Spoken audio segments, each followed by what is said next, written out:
My name is Mariana Lima. I'm 30 years old, and for most of my life, I thought grief would bring people closer. Now I know it only strips away the polite disguises we wear for each other. The call came on a Tuesday morning in December, the kind of cold that makes the world sound distant. I was in my studio polishing a ring, the soft buzz of the rotary tool filling the room like white noise. When the phone lit up, I didn't recognize the number, but the moment I heard my cousin's voice, something in my chest folded inward. My grandmother was gone. Outside, Asheville was covered in a thin skin of frost. The streets were gray and brittle, like the world was holding its breath. I locked the studio, pulled my coat tighter, and walked home. The scent of metal and wax clung to my gloves, blending with the cold air. The same smell that used to float through Grandma Evelyn's kitchen every Christmas when she melted candle stubs to pour into new molds. That scent had always meant safety. Now it meant absence. I reached my apartment before noon. The radiator hissed weakly. The windows were fogged. On the table sat a half-finished invoice and a mug of coffee gone cold. I stared at both and thought about how everything can stop in a single phone call. When someone like her leaves the world, even clocks seem to hesitate.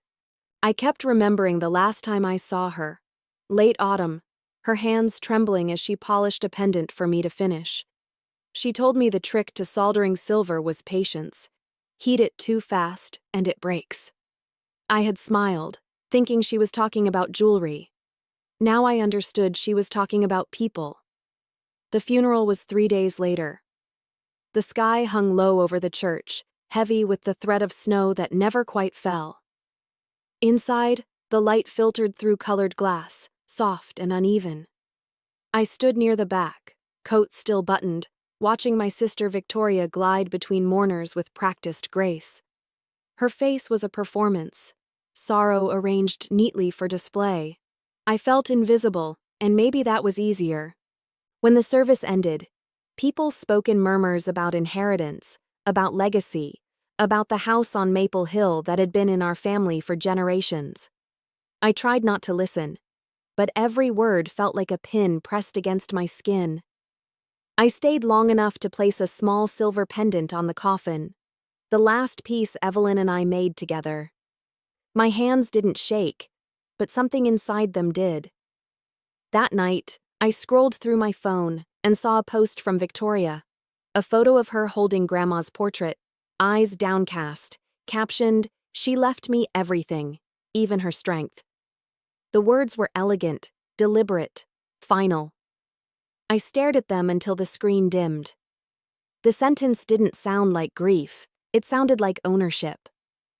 Before I begin, let me know where you're watching from in the comments. Hit that like button and subscribe if you want more true stories that prove sometimes the family we build matters more than the one we're born into. I didn't sleep much that night. The walls of my apartment creaked as the temperature dropped. Somewhere outside, a train passed, its whistle low and hollow. I made tea and dropped a cinnamon stick into the cup out of habit. The smell rose, sweet and wrong, like nostalgia curdled by reality. It used to remind me of Evelyn's kitchen, soft light, slow mornings, laughter. Now it only reminded me of what was gone and what had been quietly taken. When I finally lay down, I kept replaying Victoria's face at the service, her calm certainty, the way she shook hands like someone confirming a victory. Something about it felt too easy, too prepared. There were details she wasn't saying. Documents, signatures, decisions already sealed. The thought wouldn't let me rest. By morning, I was sure of one thing. Grief wasn't the only thing moving through our family now. There was calculation too, quiet and deliberate. And somewhere, beneath the condolences and candlelight, a story was being rewritten. One I wasn't meant to read. As the first snow began to fall outside my window, I felt the air shift. What used to be mourning was turning into suspicion, thin but sharp. I didn't know it yet, but that feeling, that subtle wrongness, would become the thread I'd follow through every silence, every missing letter, every lie dressed up as love. The house on Maple Hill sat empty for weeks after the funeral. By the time I returned, The snow had hardened into crusted layers that cracked under my boots. The front steps were slick, the porch sagging under frost. It felt wrong to use my old key, but the door opened anyway, as if the house had been waiting for someone to notice it was still alive. Inside, the air was stale. The faint smell of lavender polish clung to the furniture, but underneath it lingered something colder. Dust. Old air. Time standing still. The rooms looked smaller than I remembered, stripped of the clutter that once made them feel lived in. Every surface had been tidied into silence. Even the kitchen, once bright with the smell of cinnamon and melted wax, was bare except for a stack of folded dish towels and a cold tea kettle. The jewelry studio was worse. Drawers that should have been full of tools and half-finished designs now held only empty trays. The pegboard was bare. My grandmother's stool sat by the window, untouched, but the small tin box she always kept beside it was gone. That box had held everything she didn't trust to memory: birth certificates, old notes, letters from clients who had become friends. I searched for it quietly, running my fingers along the edges of shelves, checking beneath papers, behind jars of beads. Nothing. For a moment, I let myself imagine that Victoria had cleaned everything for efficiency, that she was simply being responsible. But the thought evaporated as quickly as it came. Victoria was meticulous when there was something to gain, careless when there wasn't. This kind of absence had intention. I walked room to room, touching door frames, running my fingers along walls, tracing faint indentations where pictures had once hung. Each one felt like a small erasure, not just of objects, but of the proof that Evelyn and I had shared a life built from patience and small rituals. In the sewing room, I noticed a loose thread of gold ribbon hanging from a drawer. I pulled it gently, and the drawer slid open with a tired groan. Inside lay a scattering of fabric scraps, a half-empty spool of thread, and an envelope folded flat between two pieces of linen. Its seal was broken, the edges soft with handling. My grandmother's handwriting curved across the front, delicate but certain. Mariana. My throat tightened. The paper smelled faintly of wax and cedar, like everything she touched. The letter inside was short, just a few lines written in the week before she passed. The truth always survives the prettiest lies. I read it twice, then again. The ink was steady, no tremor in the pen strokes. She had written it clearly, intentionally.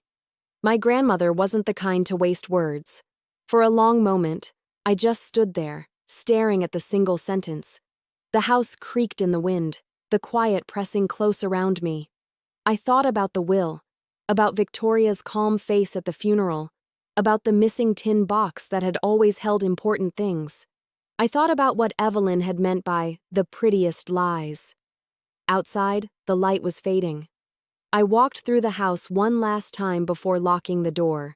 The air felt heavier than when I arrived, as though the walls had exhaled a truth they weren't allowed to speak.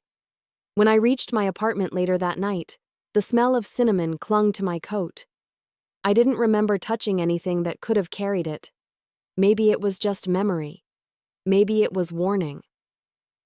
I placed the letter on my work table beside a half-finished bracelet and left it there, open under the lamplight. The words looked fragile but deliberate, a map written in code. I didn't know where they would lead, only that they already had. The week after finding the letter, I couldn't concentrate on work. Every sound in my studio felt amplified. The scrape of metal, the hum of the soldering iron, the whisper of sandpaper against silver. Normally, those noises grounded me, but now they felt foreign, like I was listening to someone else's life through a wall. I kept catching myself glancing toward the envelope on the edge of the work table, the one with my grandmother's handwriting, as if it might reveal something new each time I looked. It was mid-December, and Asheville had settled into its quietest season. The streets outside were lined with wreaths and twinkle lights, the kind of decorations that tried to disguise the cold. From my apartment window, I could see a coffee shop across the street where couples sat by the window, their breath fogging the glass. I wondered if grief ever looked visible from the outside, If anyone could tell, watching me from across the street, that I was unraveling in small, disciplined ways. I tried to find comfort in routine. Morning started early, with black coffee and the sound of the bus groaning past at 7:15. I'd check my online orders, print receipts, and head to the workshop by 8. Rent was due every first Friday, and I never missed it. I paid my assistant's wages on the 15th, balanced the books every Sunday. My life had the shape of stability, but inside it was hollowing out. The letter? The truth always survives the prettiest lies. Felt like a riddle. I thought about Evelyn's handwriting, how the loops of her letters always leaned slightly to the right, confident but gentle. She never used poetic phrases unless she wanted to hide something behind them. She once told me that jewelry, like people, could carry secrets in its setting. What you polish isn't always what matters. I started to wonder if her message was literal. One evening, after closing the shop, I found myself walking toward Maple Hill again. The temperature had dropped. My breath came out in thin clouds. I passed the small bakery where we used to buy cinnamon rolls on Saturdays, the scent spilling out into the frozen air. It was the same smell that used to drift through her kitchen, cinnamon and candle wax, a warmth so familiar it almost felt cruel. The house was dark, its windows reflecting the streetlights like dull coins. I knew Victoria had been there. The snow on the porch was disturbed, footprints leading to the side entrance where the study was. I should have turned back, but I didn't. I pressed my hand against the front door, half expecting it to resist, but it gave under the pressure. Inside, the air was colder than the night. The study still looked staged for visitors, books aligned by color, papers neatly stacked. But when I pulled open the bottom drawer of Evelyn's desk, I saw something that didn't fit the rest of the order. A faint rectangular outline in the dust, where something small and metal had once sat. The missing tin box. I knelt and ran my fingers along the back panel of the drawer. It felt uneven, like the wood had been tampered with. There was a narrow slit along one corner, barely visible in the low light. When I pressed it, the panel shifted slightly, revealing a hidden compartment no bigger than a jewelry case. Inside was a folded piece of paper tied with thin red thread, the kind Evelyn used to wrap her handmade tags. My pulse quickened. The document was old but intact, a draft of a will, dated 6 weeks before she died. My name was there, written clearly beside the studio, the savings account, the Maple Hill house. It wasn't notarized, not official, but it was hers. The signature matched perfectly, a soft flourish at the end of the E. I sat there for a long time, holding the paper against my knees, listening to the wind claw at the windows. My first instinct was disbelief, then fury, then something quieter. A slow recognition that Victoria's certainty at the funeral had not been grief. It had been confidence. She'd already known this version existed, and she'd already erased it. When I stood, the room seemed smaller, as if the walls had leaned closer to listen. I folded the paper carefully, slipped it into my coat pocket, and left the way I came. Outside, snow was beginning to fall again. Lazy, wide flakes that drifted toward the ground like ash. Back at the apartment, I laid the document beside the first letter. The ink had faded differently on each, one warm brown, one sharp black, but the handwriting was identical. I traced the words with my finger until they blurred. The truth always survives the prettiest lies. Maybe she'd known this would happen. Maybe she'd hidden it for me to find. Sleep didn't come easily that night. I kept hearing the echo of her voice in my mind, soft and matter-of-fact. Patience, Mariana. Heat it too fast and it breaks. In the darkness, that advice no longer sounded like a lesson about metal. It sounded like strategy. By dawn, I knew what I had to do. The truth wasn't something to confront in anger.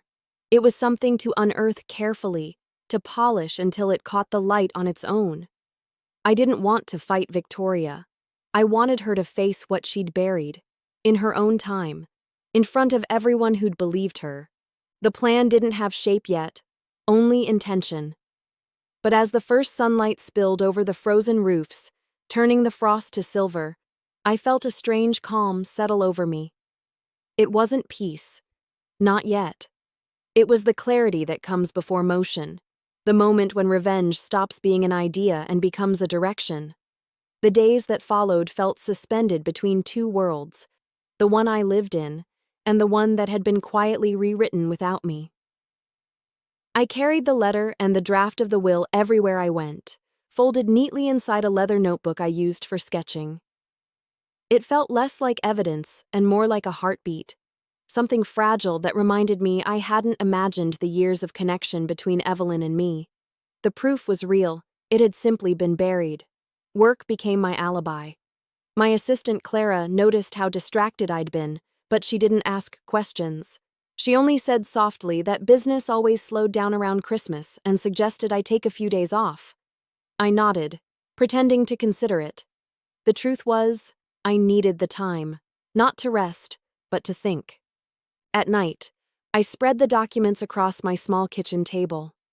The apartment would hum with its usual winter noises, the radiator clicking, the sound of tires on wet pavement, distant church bells marking the hour. I'd trace Evelyn's signature again and again, letting the motion calm me. The more I looked, the more deliberate it all seemed. Her letter wasn't sentimental, it was a map. Still, the path forward wasn't simple. Confronting Victoria directly would only feed her performance. She'd turn the situation into theater, twisting grief into another costume. No, if the truth was going to surface, it had to do so in a way she couldn't control. I began to gather what little else I could: bank statements, old property records, anything Evelyn had left with lawyers or accountants. I didn't tell anyone what I was looking for. Every time I made a copy or sent a discreet email, my chest tightened with the fear of being discovered. Not because I doubted myself, but because I understood how easily people like Victoria rewrote narratives. If she found out too soon, she'd find a way to make me look vindictive instead of careful. One afternoon, as I left the post office, I saw her car parked near the courthouse downtown. Sleek, black, spotless even under the film of salt from the roads. She was talking to someone, a man in a charcoal coat, holding a briefcase. Her posture was relaxed, confident. Her laugh the same polished sound she used when she wanted to make people believe she was harmless. I watched from across the street, my hands buried in my coat pockets, the cold biting into my knuckles. I didn't need to hear their words. I already knew what they were discussing. She was finalizing her ownership, sealing what she thought she had won. That night, back home, I couldn't eat. The city outside my window was strung with holiday lights, every window glowing, every street humming with the illusion of togetherness. I sat on the floor with the papers spread out in front of me, the smell of candle wax drifting from the small tea light I'd lit for focus. Evelyn had always said wax held memory, that every flame was a fragment of what it burned. I stared at it until the wick bent and went dark. Around midnight, I pulled out my phone and opened my calendar. There was one date that mattered more than the rest: Christmas Eve. It was the first holiday without Evelyn, and Victoria had announced she'd be hosting the family dinner.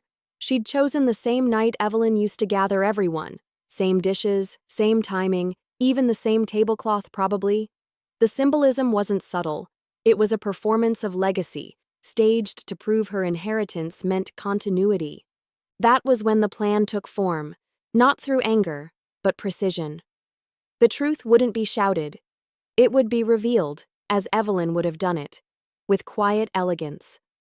I would attend the dinner, not as a guest seeking peace, but as the keeper of a truth too heavy to stay hidden. Over the next few days, I prepared in silence.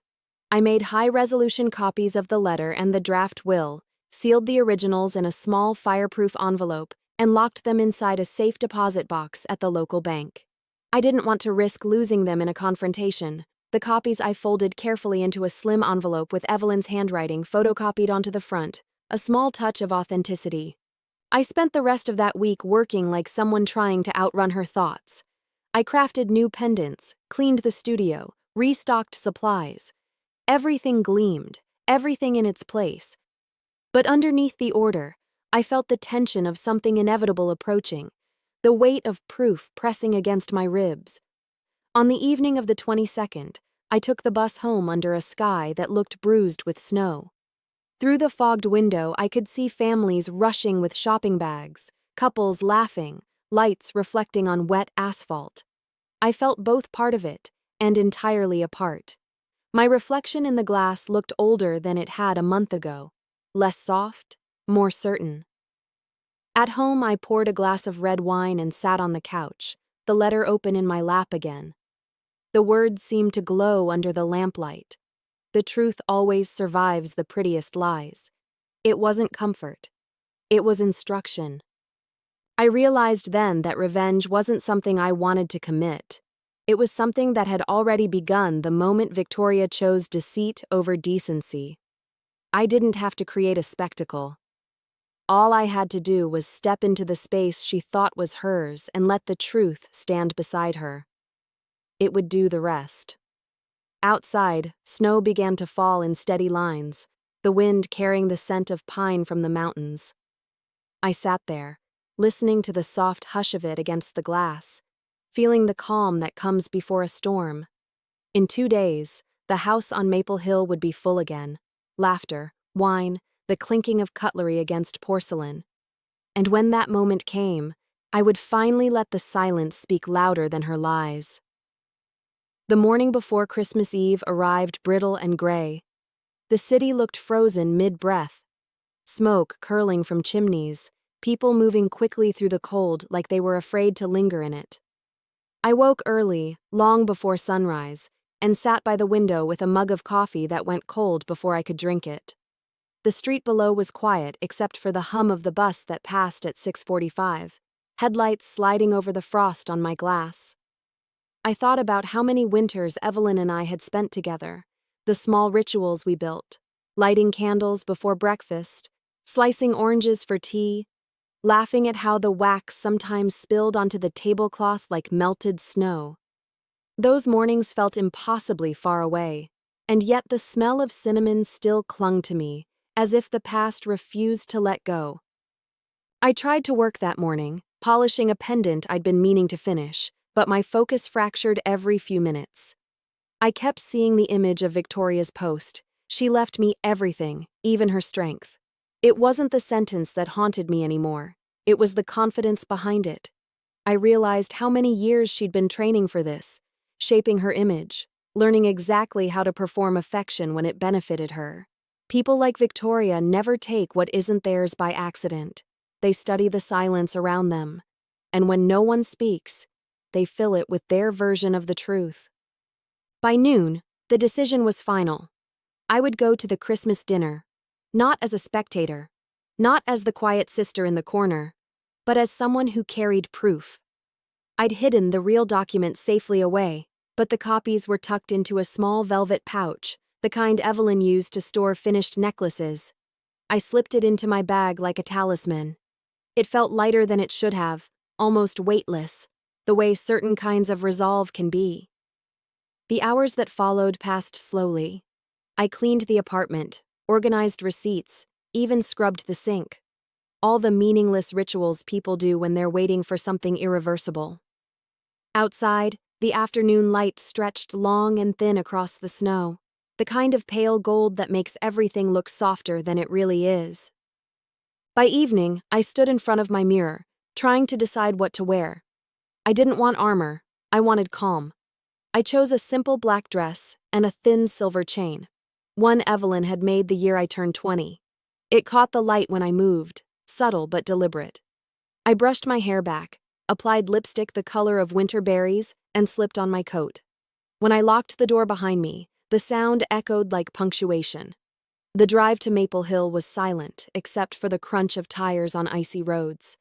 The sky was darkening, clouds bruised with snow.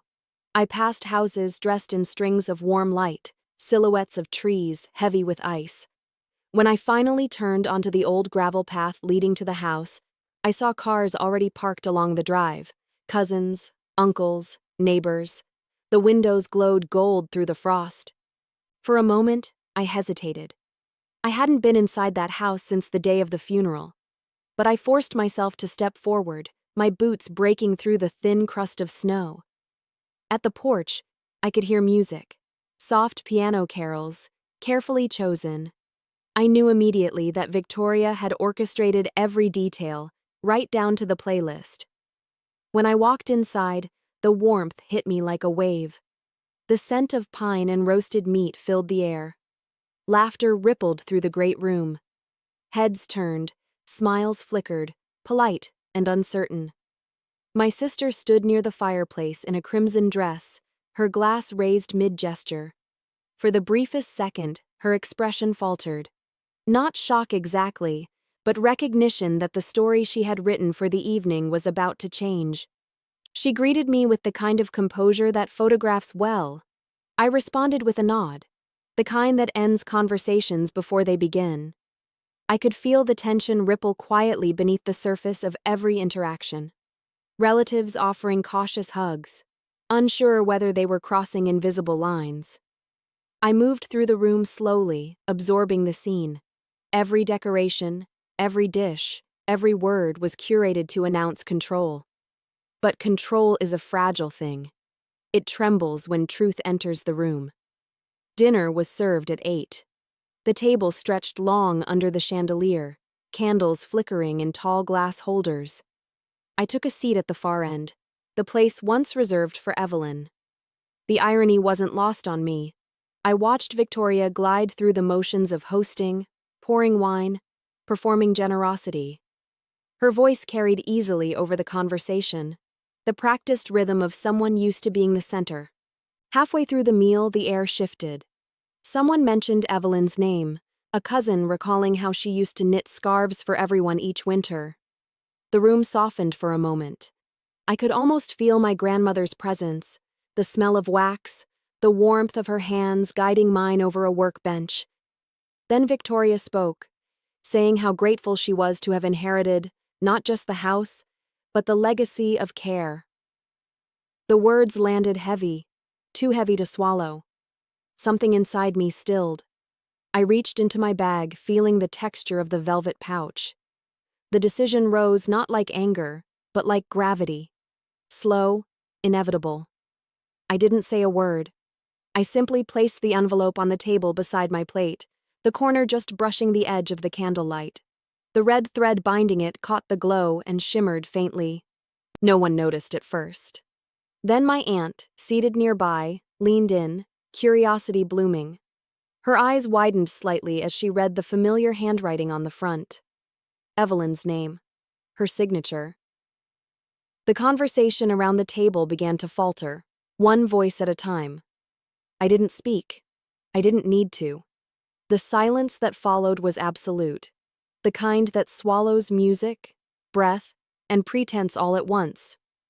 In that silence, I felt the weight lift, not from the table but from my chest. The truth was there now, visible in plain sight. And for the first time in years, I didn't feel invisible. I felt seen, the way light sees silver before it's polished. Imperfect, but undeniable. The moment the envelope touched the table, something inside the room cracked. Not loudly, but deeply. It was the kind of silence that rearranges air. I didn't look at Victoria. I didn't have to. I could feel her eyes fixed on the small rectangle of paper resting between the candlelight and the crystal glasses. Around us, the murmur of conversation fractured, then faded altogether. Someone's fork clinked against porcelain, a delicate sound that felt louder than thunder. The weight of what I'd done didn't hit me right away. It came slowly, like cold seeping through fabric. When I looked up, every pair of eyes seemed to be measuring the distance between the story they'd been told and the truth unfolding before them. My aunt's expression softened into confusion. My uncle's jaw tightened, and Victoria, she just sat there, her hand still around the stem of her glass, her knuckles pale. No one said anything. The will sat untouched.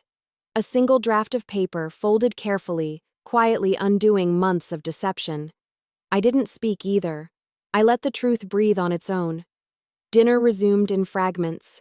Someone coughed, another reached for water, trying to fill the space that words could no longer occupy. I finished my meal slowly, each bite deliberate, tasting nothing. I wasn't angry anymore.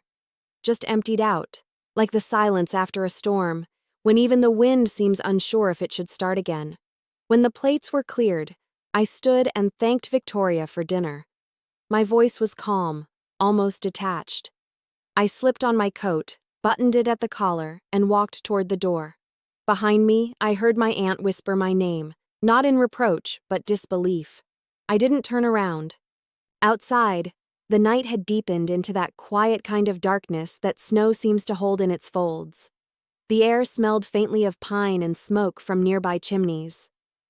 I started walking down the long gravel path toward the road, my boots crunching in rhythm. Halfway down, I looked back. Through the frosted window, I could see movement. Victoria standing now, gesturing sharply, her red dress a wound against the pale light. Someone else was holding the envelope, passing it between trembling fingers. The image looked distant, almost cinematic, like I was watching a film I'd already seen before. By the time I reached my car, I wasn't trembling. I felt light, not from relief, but from release. There's a difference. Relief means something ended. Release means something finally stopped controlling you. The drive back into town was slow. Snow had begun to fall again, the flakes catching in the headlights and dissolving against the windshield. The world outside looked soft, weightless. But inside the car, the air felt thick with everything unsaid. When I got home, I didn't turn on the lights. I left my coat on, sat on the couch, and listened to the hum of the radiator.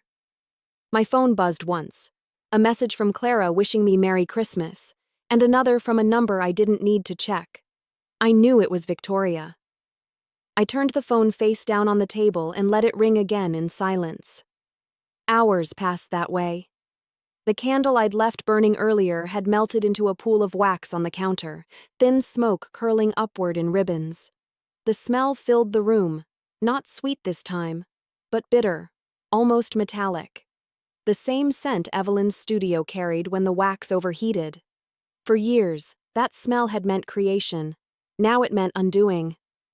I realized, sitting there, that revenge doesn't end with revelation. It leaves a kind of echo, a hollow space where rage used to live. I should have felt victorious, but instead, I felt something closer to mourning.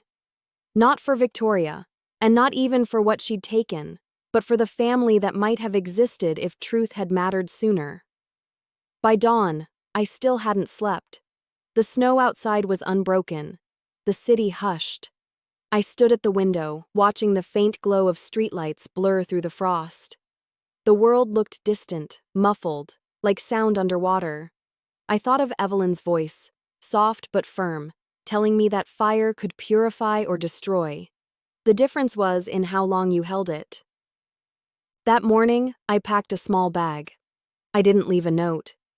I took the bus out of Asheville, heading toward the mountains where the air was clearer and the sky felt bigger. I didn't know how long I'd stay. A day, a week, maybe longer.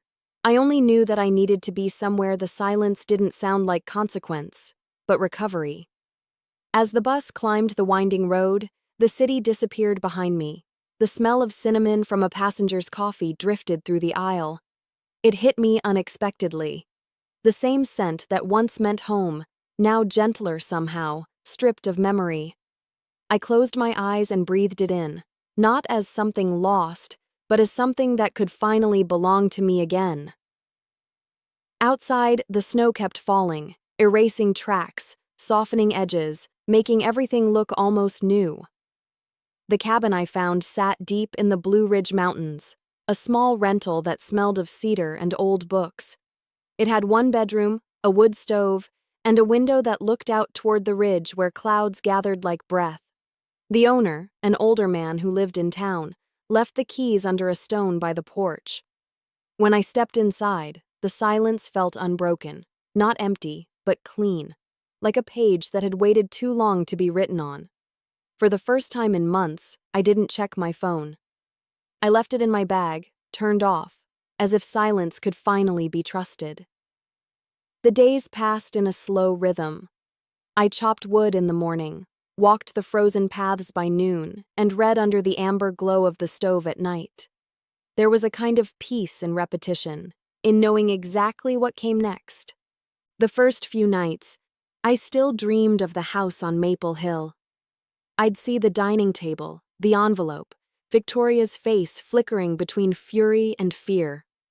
I'd wake to the sound of the wind pressing against the cabin walls, heart pounding like it had somewhere to go. But as the days stretched, those dreams softened, fading into the rhythm of the place. I started keeping a small notebook on the table, not for plans, not for proof, but for thoughts I hadn't been able to hold before. Little things. The color of frost when the sun first touches it. The way smoke curls and disappears into the trees. How silence, once unbearable, can become a kind of company. Writing helped me uncoil the noise that used to fill my chest.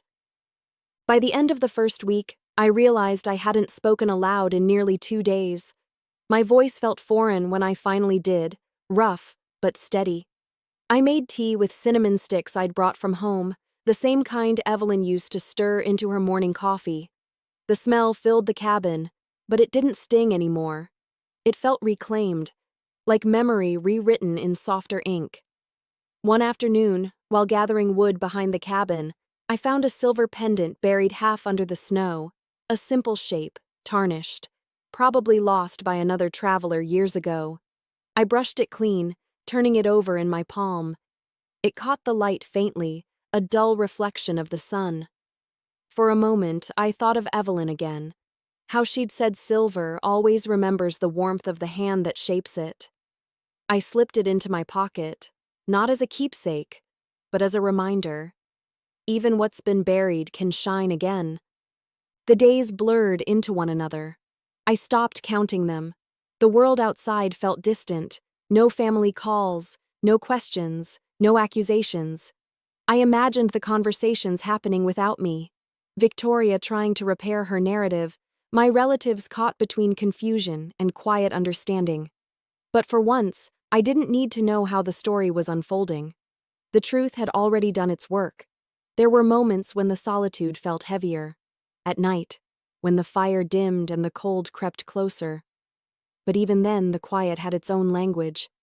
I learned to hear the house breathe, to listen for the small sounds of settling wood, the crack of ice in the creek below. Life had reduced itself to its simplest form: warmth, light, breath. It was enough. Sometimes I'd stand outside just before dawn, the mountains washed in pale blue light. The sky would shift slowly, pink seeping into gray. I'd think about how endings rarely look like endings when they happen. They look like mornings, quiet, undecorated, waiting to be understood. By the second week, I began to feel something that surprised me. Not relief, not triumph, but balance. The anger that had once fueled me had burned clean.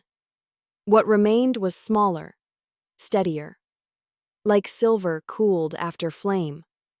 One evening, I opened my notebook to a blank page and wrote a single line. The truth survives us all. Then I closed it, placed it on the table, and let the fire die down naturally for the first time since I'd arrived. As I sat there in the dimming light, I understood something Evelyn had tried to teach me years ago, that creation and destruction share the same hands. What mattered was the intention behind the heat. My revenge had been neither cruel nor kind. It had simply been necessary, a correction written in the language of silence. Outside, snow began to fall again, light and unhurried. The flakes drifted toward the dark forest, disappearing into the stillness. For the first time, I didn't feel small beneath it. I felt right-sized, a single, honest part of a world that keeps moving, even after the noise ends. When I came back to Asheville, it was early January. The streets were still glazed with the last of the holiday frost, wreaths sagging in shop windows, lights blinking half-heartedly in the cold.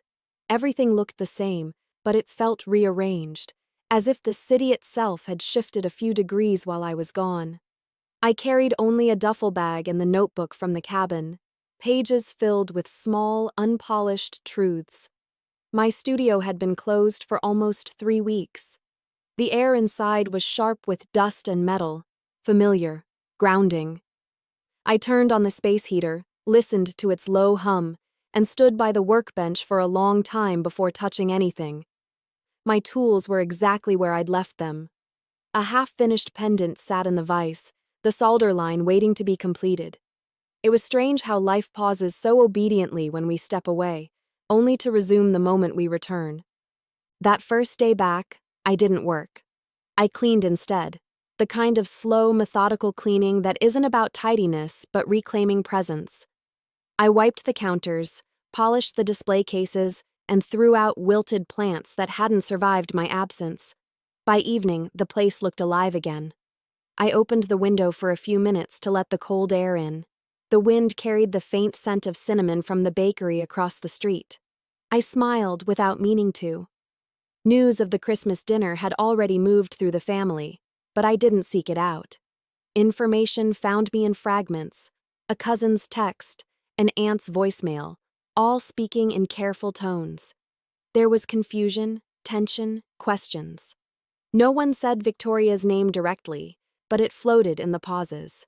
I listened once, then deleted them all. I wasn't interested in postmortems. Truth had already done its work. It didn't need commentary. One afternoon, I went to Maple Hill. The drive up the winding road felt lighter than I expected. The snow had melted from the porch, revealing the cracks in the old wood. I stood at the gate for a while, my breath fogging in the cold, then walked to the backyard where Evelyn's rose bushes used to bloom. They were bare now, just thin stems pushing through the frost. I crouched down, brushed away some snow, and found the small copper tag she'd once tied to one of the plants, her initials etched by hand, E.L. The metal was tarnished but unbroken. Standing there, I realized how much of her had survived. Not in property, not in papers, but in the details no one could forge. The way the house still smelled faintly of cedar. The way the floorboards groaned in the same pattern when you crossed the hall. The way the afternoon light angled through the kitchen window at 3:30, warming the same square of tile she used to stand on while stirring tea. I didn't go inside. I didn't need to. Some doors close quietly, and the silence that follows is its own form of closure. Back in the city, I began working again. Orders trickled in after the holidays, people wanting engagement rings, anniversary gifts, small repairs. My hands found their rhythm faster than I expected. There was peace in repetition. The hiss of the torch, the pulse of the polishing wheel, the faint metallic taste of heat in the air. Each finished piece felt like an act of quiet defiance, proof that creation could outlast betrayal. Clara returned after New Year's, surprised to find everything in order. She didn't ask about the time I'd taken off, and I didn't offer explanations. Sometimes she'd glance at me mid-task, as if noticing something different, a steadiness maybe. I wasn't sure what she saw, but I felt it too. The chaos that had filled me for months had cooled into something sharper, clearer. At night, when I closed the studio, I'd walk home through the quiet streets, boots scuffing the leftover salt on the sidewalks. The city lights reflected in puddles of melted snow, blurring into streaks of gold and white. I'd pass the same bakery Evelyn and I used to visit, the same bookstore where she'd buy paper for her letters. Grief had changed its shape. It wasn't a wound anymore. More like a scar, smooth and permanent, but no longer tender. One evening, I found myself at the river. The water moved slow under the bridge, dark and cold. I stood there watching it for a long time, thinking about how truth behaves like water, patient, unstoppable, shaping everything it touches. Victoria's story might have rippled outward for a while, but ripples fade. What remains is current. When I returned home, I lit a single candle on the windowsill, something Evelyn had always done when she wanted to mark endings. The flame bent slightly in the draft, but held steady. I watched it burn until the wax pooled around the wick, releasing that familiar scent, cinnamon and wax, soft and clean. It no longer smelled like memory or loss. It smelled like continuation. Outside, the streets were empty. The city had fallen into its usual winter hush. Somewhere beyond the hills, snow was gathering again, preparing to fall. I felt the weight of the day settle over me, not heavy, just full. The truth had survived, and so had I. It took weeks for the aftermath to reach equilibrium. Families, I've learned, don't fracture cleanly. They splinter in whispers, in rewritten sentences, in carefully phrased apologies that hide more than they heal. By late January, the calls started coming, first from cousins, then from a few aunts who claimed they just wanted to check in.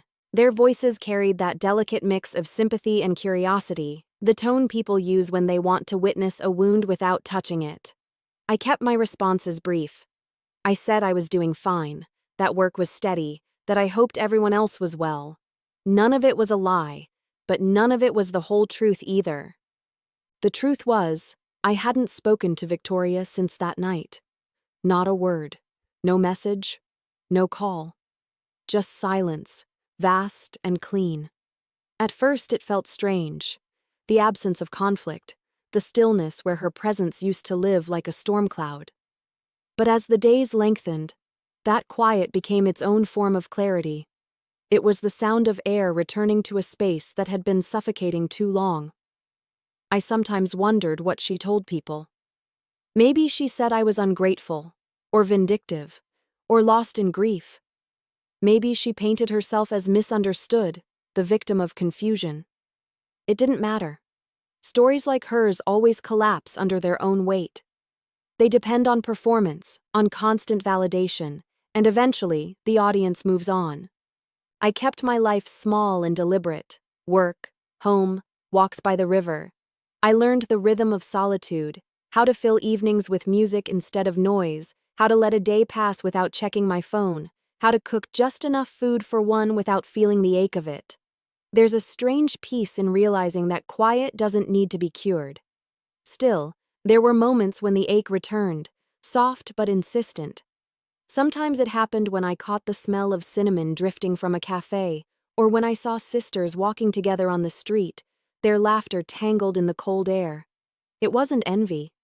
It was something gentler, the recognition of what never was. I used to believe forgiveness was the final act of healing, but I began to understand that acceptance is quieter, slower. It doesn't absolve. It simply stops demanding answers. One Saturday, near the end of February, I received a letter. The handwriting on the envelope was unmistakable, Victoria's. My first instinct was to leave it unopened.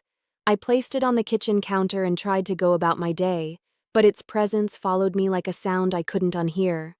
By evening, I gave in. The letter was brief, her tone measured, almost professional. She wrote that she was sorry things had unfolded the way they did. That she hadn't intended for anyone to be hurt. She didn't mention the will or the house or the inheritance, only the optics, how unfortunate it was that the family had been divided. There were no questions, no acknowledgments of choice or consequence, just words arranged like a wall. I folded the letter neatly and slipped it back into the envelope. Then I opened the window and watched as the wind caught it, lifting it into the street below. It fluttered once, twice before landing in the snow. I didn't watch where it went after that. The next morning, sunlight poured into the studio for the first time in weeks. The light caught the glass displays, scattering over the silver pieces lined neatly in their trays. I noticed something small then. One of the pendants had cracked along its edge, a fine fracture invisible unless the light hit it just right. I held it up to the window, studying the flaw. It wasn't ruined, just changed. The crack caught the light beautifully, turning imperfection into reflection. I smiled, realizing that maybe that was what healing looked like. Not restoration, but adaptation. In early March, I drove back to the mountains for a day. The roads were clear now, the trees stripped bare but waiting for spring. I stopped near the overlook where the land opened into endless blue ridges and stood there, breathing in the thin air. Below me, the valleys stretched like folds in fabric, distant and quiet. I thought about Evelyn, about the patience she taught me, about how heat and time create strength instead of breaking it. As the wind pushed against my coat, I understood that distance, between people, between what was and what remains, isn't always loss. Sometimes it's space enough to see clearly. When I drove home, the sun followed me, pale but persistent. The snow along the roadside had melted into narrow streams, the water catching light as it moved. I rolled down the window, letting the cold rush in, sharp and clean. It smelled like pine and the faintest trace of smoke, a mixture that reminded me not of endings, but of renewal. By the time I reached the city, the first hints of dusk had settled over the rooftops. I parked outside my studio, turned off the engine, and sat for a while in the quiet. The air still carried the bite of winter, but beneath it, I could almost sense the warmth returning. And for the first time, I realized that peace isn't a moment you find. It's a distance you earn between who you were and who you finally became. Spring came slowly to Asheville that year. The snow retreated in uneven patches, revealing grass the color of ash, and the city woke like something cautious, tentative, but alive. In my studio, the light shifted again.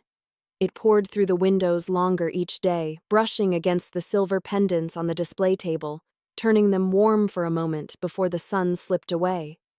Life didn't change in any dramatic way. It just steadied. Orders came in, bills were paid, rent met its deadlines. The rhythm of ordinary days became its own quiet restoration. There were no more messages from Victoria, no sudden reconciliations. Just the silence that comes when truth has settled where it belongs. It no longer needed witnesses. Sometimes, when I closed the studio early, I'd walk through the market near Pack Square. Vendors sold candles, soap, honey, small crafts shaped by hand, each one imperfect in a way that made it real. I'd think of Evelyn then, of how she believed beauty came from patience, not precision. I began making jewelry differently after that. Slower, less about symmetry, more about texture and story. Pieces that felt touched by time. At home, the apartment stayed simple. A single candle on the counter, my grandmother's photo on the shelf, and the notebook from the cabin resting beside it. I never reread the pages, but knowing they existed was enough. They held the version of me that survived the unraveling, the one who learned that justice doesn't always roar. Sometimes it whispers. One evening, rain began to fall, light at first, then steady. I opened the window and let the sound fill the room, soft percussion against the city. The air smelled of wet earth and something faintly sweet, like renewal. I made tea, stirred in a stick of cinnamon, and watched the steam rise. The scent didn't sting anymore. It simply existed, part of me, not against me. I thought about Evelyn, about Victoria, about all the versions of family that had tried and failed to define me. The house, the money, the missing years. None of it felt like the point anymore. What mattered was that I had built something that couldn't be stolen. A life shaped by truth, quiet but intact. When I blew out the candle that night, the flame bent once before disappearing, leaving a curl of smoke that hung in the dim light. The air still carried that mix of wax and cinnamon, faint and familiar. It no longer smelled like loss. It smelled like peace. Have you ever had to rebuild yourself after someone you loved betrayed you? Share your thoughts below, and don't forget to like and subscribe if you believe healing sometimes begins in the quiet aftermath of revenge.